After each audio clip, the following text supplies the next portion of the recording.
ಯಥಾ ಪ್ರಕಾರ ಕಾಫಿ ಏನು ಕೊಟ್ಟಿರ್ಬೋದು ನಾನು. ನಿಮ್ಮ ಮನೆಯವರೆಲ್ಲ ವಾಪಸ್ ಹೋಗಾಯ್ತು, ನಮ್ಮ ಮಾತುಗಳನ್ನ ಪ್ರಾರಂಭ ಮಾಡೋಣ.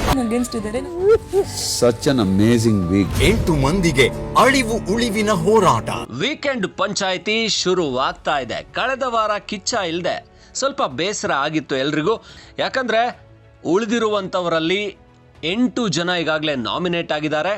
ನಾಮಿನೇಟ್ ಆಗದೆ ಉಳ್ಕೊಂಡಿರೋದು 2 ಮಾತ್ರ, ನಮ್ರತಾ ಹಾಗೇನೆ ಪ್ರತಾಪ್. ಉಳಿದವರೆಲ್ಲರೂ ನಾಮಿನೇಟ್ ಆಗಿದ್ದಾರೆ. ಈ ಬಾರಿ ಮನೆಯಿಂದ ಹೊರಗೆ ಹೋಗೋದು ಯಾರು? ಕಳೆದ ವಾರ ಕೊನೆ ಕ್ಷಣದಲ್ಲಿ ಮೈಕಲ್ ಲಕ್ಕಲ್ಲಿ ಉಳ್ಕೊಂಡ್ರು. ಈ ವಾರ ನಾಮಿನೇಟ್ ಆಗಿದ್ದಾರೆ. ಮೈಕಲ್ ನಾಮಿನೇಟ್ ಒಂದು ಕಡೆ ಆಗಿದ್ರೆ, ಪ್ರತಿ ಬಾರಿ ನಾಮಿನೇಟ್ ಆಗ್ತಾ ಇರೋದು ಸಿರಿ ಅವರು. ಹಾಗೆಯೇ ಇಲ್ಲಿ ವೀಕ್ ಅಂತ ಅನಿಸುವಂಥವ್ರು ಕಡಿಮೆ ಇದ್ದಾರೆ.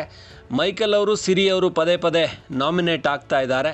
ಹಾಗಾಗಿ ಅವರಿಬ್ಬರಲ್ಲಿ ಒಬ್ಬರು ಹೊರಗೆ ಹೋಗಬಹುದು ಅಂತ ಒಂದು ಅಂದಾಜಿದೆ. ಆದರೆ ಗೊತ್ತಿಲ್ಲ, ಬಿಗ್ ಬಾಸ್ ಮನೆಯಲ್ಲಿ ಇನ್ನು 2-3 ವಾರಗಳಿರುವಾಗ ಯಾರು ಬೇಕಾದರೂ ಹೊರಗೆ ಹೋಗ್ಬೋದು, ಇಲ್ಲಾಂದರೆ ಡಬಲ್ ಎಲಿಮಿನೇಷನ್ ಆಗುವಂಥ ಚಾನ್ಸ್ ಕೂಡ ಇದೆ. ಯಾಕಂದರೆ ಕಳೆದ ವಾರನೇ ಡಬಲ್ ಎಲಿಮಿನೇಷನ್ ಮಾಡಬೇಕಾಗಿತ್ತು. ಇನ್ನಿರುವ 2-3 ವಾರದಲ್ಲಿ 10 ಜನರಲ್ಲಿ 5 ಜನರನ್ನ ಹೊರಗೆ ಕಳಿಸ್ಬೇಕು ಅಂತ ಹೇಳಿದರೆ ಡಬಲ್ ಎಲಿಮಿನೇಷನ್ ಮಾಡಲೇಬೇಕು. ಕಿಚ್ಚ ಕಳೆದ ವಾರ ಇರಲಿಲ್ಲ. ಕಿಚ್ಚ ಇದ್ದಿದ್ದರೆ ಡಬಲ್ ಎಲಿಮಿನೇಷನ್ ಆಗ್ತಿತ್ತೇನೋ, ಆದರೆ ಈ ವಾರ ಅಂತೂ ಪಕ್ಕಾ ಆಗಬಹುದು ಅಂತ ಹೇಳಲಾಗ್ತಾ ಇದೆ. ಹಾಗಾದರೆ ಯಾರಿಬ್ಬರು ಹೊರಗೆ ಹೋಗ್ತಾರೆ? ಈಗಾಗಲೇ ವಿನಯ್, ಸಂಗೀತ ಎಲ್ಲ, ನಮ್ರತಾ ಬಿಟ್ಟು ಉಳಿದವರೆಲ್ಲರೂ ನಾಮಿನೇಟ್ ಆಗಿದ್ದಾರೆ. ನಮ್ರತಾ, ಪ್ರತಾಪ್ ಬಿಟ್ಟು ಎಲ್ಲರೂ ಸ್ಟ್ರಾಂಗ್ ಕಂಟೆಂಡರ್ ಅಂತ ಅನಿಸ್ಕೋತಾ ಇದ್ದಾರೆ.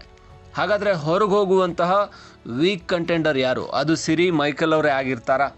ಗೊತ್ತಿಲ್ಲ. ಅದಕ್ಕೋಸ್ಕರ ಕಿಚ್ಚನ ಪಂಚಾಯಿತಿಗೆ ಎಲ್ಲರೂ ಕುತೂಹಲದಿಂದ ಕಾಯುವಂತಾಗಿದೆ.